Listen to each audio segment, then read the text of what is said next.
the energy based off of so-called East Coast, West Coast beef. Where was Onyx's stance within all of that? Oh, we love the West Coast. Yeah. We was on tour with Dre and Snoop for the Chronic tour. Really? Yeah, our first big tour was with Dr. Dre and Snoop Dogg on the Chronic tour. It was Onyx, Snoop, Dr. Dre, Dogg Pound, this chick named Boss. Rest Shouts in peace out to to Boss.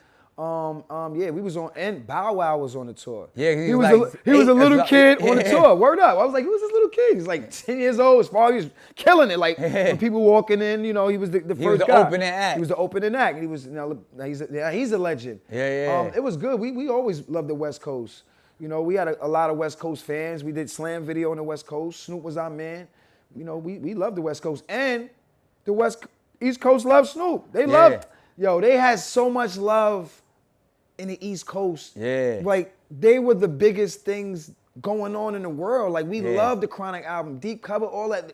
We was loving that in Brooklyn, loving that in Queens, Uptown. We was loving it. Yeah. So there was no East Coast, West Coast beef. It was That love. was fabricated. It happened with the Tupac and Biggie individuals. thing. Yeah. That's when it kind of got a little crazy. But when Snoop was like, well, you ain't got love for Snoop? It was crazy because we did have love for him. Yeah. I don't know why he would feel like that. Yeah.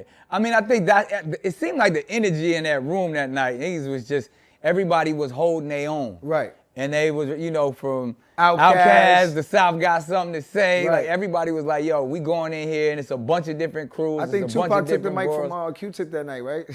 Was that the night where It could've they little beef started? Cause Yeah. they said they started his track and he started rapping while Q-Tip was still accepting his award or something like that. That's crazy. Yo, go to the Daily Cannon YouTube to check out the full interview and more Daily Cannon content.